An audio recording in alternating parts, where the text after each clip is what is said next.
Hello అండి. అందరూ బాగున్నారా? ఇది మ్యూజియంలోని ఇది మూడో వీడియో మీకు. ఇక్కడ ఫస్ట్ పీపుల్ అన్నీ మన ఈ ఆదిమవాసులు ఎవరైతే ఈ ఆస్ట్రేలియాలో ఉన్నారో వాళ్ళ కోసం చాలా పెట్టారు.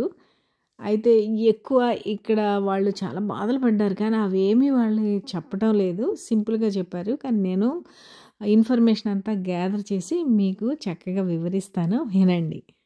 వీళ్ళు ఇక్కడ ఉన్న ఆదిమవాసులు ఎవరైతే ఉన్నారో 60-65 వేల సంవత్సరాల కిందట ఉత్తర ఆసియా నుంచి ఇక్కడికి వలస వచ్చి ఆఫ్రికా నుంచి ఇటు వచ్చిన వాళ్ళంట వీళ్ళు. పైగా వీళ్ళు అత్యంత పురాతనమైన జాతి అంట వీళ్ళది. చాలా జాతుల్లో ఇది ఒక అత్యంత పురాతనమైన జాతి. వీళ్ళు తమదైన శైలిలోని భాషని నాగరికతని చాలా చక్కగా డెవలప్ చేసుకున్నారంట ఆ రోజుల్లో. వీళ్ళ డిఎన్ఏ తర్వాత మెలనేసియన్ల డిఎన్ఏ చూస్తే డెనిసోవన్ డిఎన్ఏలో చాలా శాతం అంటే 3-5% ఉందటండి. అంటే డెనిసోనియన్లు ఈ జనాభా యొక్క పూర్వీకులు. ఇప్పుడు ఎవరైతే ఉన్నారో వీళ్ళకన్నా పూర్వీకులు డెనిసోనియన్లు అనమాట. ఆస్ట్రేలియాలో పాపువా న్యూగినియా అటువైపు వలస వెళ్ళినప్పుడు వారి మధ్య సంతానోత్పత్తి కారణంగా ఇది జరిగిందంట. డెనిసోవన్లు ఆసియా అంతటా నివసించిన నియాండర్తల్ దగ్గర సంబంధం ఉన్న హోమినిన్ల యొక్క ఒక విభిన్నమైన సమూహం అండి ఇది. మీకు ఇంకొక ఇంట్రెస్టింగ్ అయిన విషయం ఏంటో తెలుసా అండి? 4500 సంవత్సరాల కిందట మన ఇండియన్స్ ఈ ఆస్ట్రేలియా ఈ జాతుల దగ్గరికి వీళ్ళు వలస వచ్చారట. వాళ్ళు కలిసిపోయినారట. డిఎన్ఏ టెస్ట్ చేసినప్పుడు ఇండియన్ డిఎన్ఏ కూడా ఇందులో కలిసి ఉండడం ఇక్కడ రీసెర్చ్ స్కాలర్స్ అందరూ కూడా గుర్తించారు. అయితే ఈ ఇండియా నుంచి జనాభా రావడం వల్ల ఇక్కడ జన్యు మార్పిడి జరిగింది. అంటే ఎప్పుడో అందరూ కలిసిపోయే ఉన్నారన్నమాట. బ్రిటిష్ వాళ్ళు రాకముందు వారి జీవన శైలి ఒక విధంగా ఉంటే వాళ్ళు వచ్చాక ఒక విధంగా మారిపోయింది. వీళ్ళు పూర్వం సోఫిస్టికేటెడ్ కల్చర్స్ని సొసైటీస్ని డెవలప్ చేశారు. వీళ్ళు చాలా కాలం క్రితమే అనమాట. వాళ్ళకు విభిన్నమైన భాషలు ఉండేవట. 250 పైన భాషలు ఉండేవంటే నమ్ముతారా? వాళ్ళు గ్రూప్స్ ఎలాగుండాలి, సొసైటీస్ని ఎలా తయారు చేసుకోవాలి, అందరూ కలిసిమెలిసి ఎలా ఉండాలి, స్పిరిచువల్స్ బిలీఫ్స్ ఎలాగా ఇలాంటివన్నీ కూడా వాళ్ళు అప్పుడే ఫామ్ చేసుకున్నారట. వాళ్ళు ఎన్నో రకాల వాతావరణ పరిస్థితులకు అలవాటు పడిపోయి ప్రత్యేకమైన వేట విధానము, కలిసిమెలిసి జీవించే విధానము, అలాగే రకరకాల చేపలు వేటాడే పద్ధతులు నేర్చుకున్నారట. కొన్ని జాతులు పర్మనెంట్గా ఒక ప్లేస్లో ఉంటే కొన్ని మాత్రం సంచార జాతుల్లాగా ఉండి అక్కడక్కడ తిరుగుతూ ఉండేవాళ్ళట. 1788లో బ్రిటిష్ వాళ్ళు వచ్చినప్పుడు కానీ వీరు ఇక్కడ ఉన్నట్లే తెలియలేదు. అంటే ఎన్నో వేల సంవత్సరాల నుండి వాళ్ళు అక్కడికి ఉన్నా కూడా ప్రపంచానికి వీరి గురించి అస్సలు తెలియలేదన్నమాట. 1788లో బ్రిటిష్ వాళ్ళు వచ్చినప్పుడు కానీ వీరి ఉనికి తెలియలేదన్నమాట. అయితే వాళ్ళు వచ్చేటప్పటికి అక్కడ జనాభా 7,50,000 మంది ఉండేవాళ్ళంటండి. అది అప్పటి వరకు ఎవరి ల్యాండు కాదు. ఈ భూమిపై జీవించే ప్రతి జీవికి ఎంత హక్కు ఉంటుందో మాకు కూడా అంతే హక్కు ఉంటుందని వాళ్ళు అలా హ్యాపీగా ఇది నాది నీదే అని కాకుండా కలిసి మెలిసి చక్కగా జీవించేవాళ్ళటండి. వాళ్ళు తిండికి అంటే సర్వైవ్ అవ్వడానికి రోజుకి 4-5 గంటలు పనిచేస్తే చాలంట. బోల్డ్ అంత ఫుడ్ దొరికేదంట. కనుక మిగిలిన టైం అంతా వాళ్ళు డెవలప్ చేసుకోవడానికి, సోషల్ యాక్టివిటీస్కి, రకరకాల భాషల్ని వాళ్ళు తయారు చేసుకోవడానికి, చివరికి లా కూడా తయారు చేసుకున్నారటండి. అందరు ఇట్లా ఉండాలి అని. ఇలాగా ఎంత బాగా బతికే వాళ్ళు అద్భుతమైన లైఫ్ని లీడ్ చేశారటండి వాళ్ళు. కెప్టెన్ ఫిలిప్ అని ఆయన నావిగేషన్ చేసే టైంలో ఆస్ట్రేలియా వైపు వెళ్ళినప్పుడు ఆస్ట్రేలియాని చూసి అక్కడ ఓహో ఇక్కడ ఒక ఐలాండ్ ఉంది, ఇక్కడ మనుషులు ఉన్నారు అని తెలిసింది. ఎలాగా అంటే వీళ్ళ షిప్ వెళ్ళినప్పుడు ఆ సీషోర్లో వీళ్ళంతా పెద్ద పెద్ద బాణాలతోని శూలాలతోని నిలబడి అరుపులు అరిశారంట. వాళ్ళు ఆ ఐలాండ్ వదిలి ఎక్కడికి అన్ని వేల సంవత్సరాల నుంచి అక్కడే ఉండిపోవడానికి కారణం వాళ్ళకి బోల్డ్ అంత ఫుడ్ దొరకడమేనండి. అక్కడ హ్యాపీగా ఉన్నారట. అందుకే వాళ్ళు వేల సంవత్సరాల నుంచి అక్కడే ఉన్నారంట.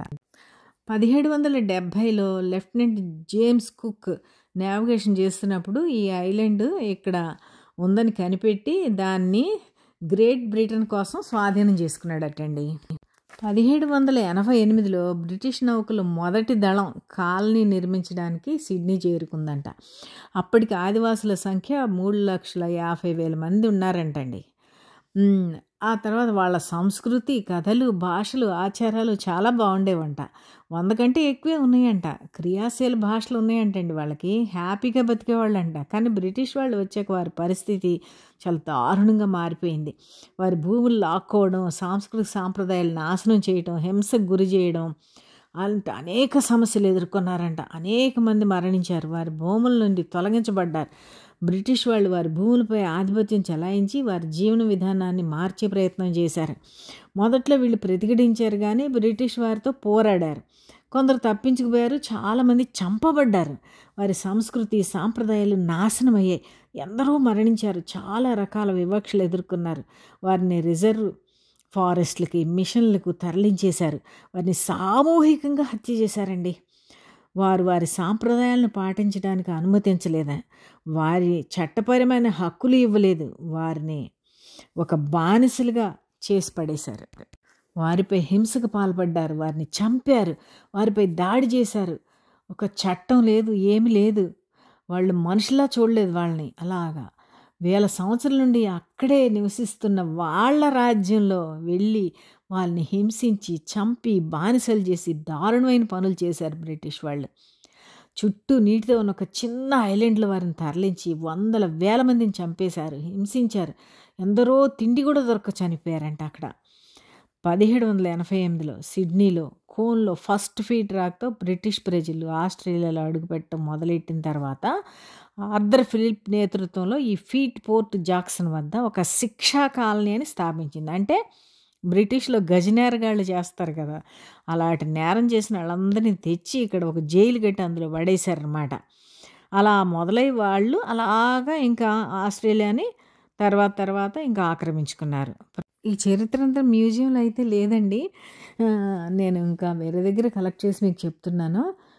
యాక్చువల్గా ప్రజెంట్ ఇప్పుడు సిచ్యుయేషన్ ఏంటంటే వాళ్ళు బాగానే ఉన్నారు. ఇక్కడ సమూహంలో 25.2% వరకు 2021 జనాభా లెక్కల ప్రకారం అంతమంది ఉన్నారంట. వాళ్ళని ఇప్పుడు గవర్నమెంట్ అది బాగా చూసుకుంటుందండి. వాళ్ళ ఎడ్యుకేషన్ పరంగా కానీ కల్చరల్ విధంగా కానీ ఈ దేశ పౌరులుగా వారు గుర్తింపబడ్డారు. దేశానికి సమాజంలో అందరికీ ఏ విధమైన బెనిఫిట్స్ ఉంటాయో వాళ్ళకు కూడా అవన్నీ ఉన్నాయండి. వారి గతమంతా విషాదం కాబట్టి ఆ విషయాలు ఎక్కడ ఇప్పుడు చర్చించరు. అది మరి వాళ్ళ మనస్తాపానికి దారితీస్తుందని గవర్నమెంట్ చాలా సున్నితంగా వాళ్ళని డీల్ చేస్తుంది. గతాన్ని గుర్తు చేసి వారిని బాధించకూడదనే ఉద్దేశంతో ఆ విషయాలు ఇప్పుడు ఎక్కడ చెప్పరు. కానీ లాస్ట్ టైం నేను ఆస్ట్రేలియాకి వచ్చినప్పుడు అక్కడ తస్మానియా, బ్రూనా ఐలాండ్ ఇవన్నీ వెళ్ళినప్పుడు నేను అక్కడ జైలు అది కూడా చూశాను. వాళ్ళు ఫస్ట్ బ్రిటిష్ వాళ్ళు కట్టిన కాలనీ, తర్వాత వీళ్ళని ఒక ఇంటీరియర్గా ఉన్న ఒక చిన్న ఐలాండ్లో పారేశారని చూపించారు. అది కూడా చూశానండి నేను. ఆస్ట్రేలియన్ అబోరిజినల్స్ యొక్క జీవిత చరిత్ర మాత్రం చాలా విషాదకరం. కానీ ఇప్పుడు మంచిగా ఉన్నారు, అంతా చాలా హ్యాపీ అనిపించింది. అలాగే ఒక 2 ముక్కలు మన దేశం కోసం కూడా చెప్తాను. mtDNA లేక Y క్రోమోజోమ్ పాలిమార్పిజాల వల్ల ఈ దేశ జనాభాలో ఆర్యుల మూలాలు ఉన్నవారు ఆసియా నుంచి లేదా యూరోప్ నుంచి వలస వచ్చిన వారే అని అన్నది నిర్ధారణ అయింది. యురేషియన్లు అంటే ఆర్యులు. ఈ దేశంలోకి వలసలు రావడానికి స్థిరపడడానికైనా నియోలిథిక్ యుగం చాలా కీలకం అన్నమాట. అలాగే ప్లిస్టోసీన్ యుగంలో జరిగిన వలసలు కూడా ముఖ్యమైనవి. అప్పుడే ఆఫ్రికా నుంచి పశ్చిమ ఆసియాకు, ఇక్కడ నుంచి దక్షిణ భారతానికి వలసలు జరిగినాయి. అయితే university of UTAH America, Andhra university కూడా పరిశోధనలు చేశారు. ఇంటి పేర్లు, పుట్టిన పేర్లు, స్థలాలు, కులాలు, వర్ణాలు అన్నీ నమోదు చేయబడ్డాయి. వాటితో పాటు రక్తం, తల వెంట్రుకలుగా DNAలో పరీక్ష చేయడం జరిగింది. యూరోప్ నుంచి ఆర్యులు మన దేశానికి వచ్చారని అర్థమైంది. ఇక్కడికి వచ్చిన తర్వాత వాళ్ళు ఇక్కడ పుట్టి పెరిగిన వాళ్ళందరూ భూములు ఆక్రమించుకుని వారిని బానిసలుగా మార్చి హిందూ కుల వ్యవస్థ మొట్టమొదటి స్థాపించింది వాళ్లే. వీటన్నిటికీ వైజ్ఞానిక ఆధారాలు ఉన్నాయి. ఇరాన్, టర్కీ నుంచి 5,000 ఏళ్ల క్రితం యూరోప్ వైపు మాత్రమే కాకుండా ఆసియాలో కొన్ని ప్రాంతాలకు వీళ్ళకి వలస వచ్చారని తెలిసింది. 12,000 ఏళ్ల నుంచి 2,000 ఏళ్ల దాకా ఇనుపయుగం అంటారు. అక్కడ DNAలన్నీ టెస్ట్ చేశారు. ఇప్పటికే మన దేశంలో ఉన్న సుసంపన్నంగా ఉన్న సింధు, హరప్పా నాగరికతను హింసోన్మాద సంచార జాతి ఆర్యులు ధ్వంసం చేశారు. అది అప్పటికి శాంతి నిలయంగా ఉండేది. చివరికి వారు సప్త సింధు ప్రాంతంలో నివాసాలు ఏర్పరచుకుని స్థిరపడి అనేక రకాల సాహిత్యం సృష్టించారు. దాని ప్రకారం బ్రహ్మనుద్ధుడి నుంచి పుట్టినవారు బ్రాహ్మణులని, వారు మాత్రం పూజలు చేయాలని, క్షత్రియులు రాజ్యాలు ఏలాలని, వైశ్యులు వ్యాపారాలు చేయాలని, శూద్రులు మిగిలిన కింద ఉన్న వాళ్ళందరూ కూడా ఈ పైన ముగ్గురికి సేవలు చేస్తూ ఉండాలని రాశారు. వర్ణాశ్రమ ధర్మాన్ని రక్షించడానికి మనుస్మృతిని సృష్టించారు. శూద్రుల్ని బ్రాహ్మణులు దోచుకోవచ్చు అని చెప్పారు. దానికి న్యాయబద్ధత కల్పించుకున్నారు. స్త్రీకి అయితే ఒక జంతువుకున్న విలువ కూడా లేకుండా సర్వనాశనం చేసి పడేసారు. స్త్రీని ఒక వస్తువులో వాడుకున్నారు. మన దేశం ఆర్యుల రాకతో సర్వనాశనం అయిపోయింది. ఇక్కడ ఉన్న సంస్కృతి మొత్తం పాడైపోయింది. ఇండియన్ అబొరిజినల్స్ని ఆస్ట్రేలియా వాళ్ళతో పోలిస్తే వాళ్ళకన్నా మన వాళ్ళు విపరీతమైన బాధలు పడ్డారు. వందల వేల సంవత్సరాల నుంచి ఇండియాలో నివసిస్తున్న మూలవాసుల్ని సర్వనాశనం చేసి వారి హక్కుల్ని కాలరాచి బానిసలుగా చూశారు. ఇండియన్ హిస్టరీని ప్రతి ఒక్కరూ తెలుసుకొని తీరాలి. అందుకోసం ఆ ఇండియా హిస్టరీని బాగా స్టడీ చేసి తర్వాత నెక్స్ట్ మీకు వీడియోలు పెడతాను, చూడండి.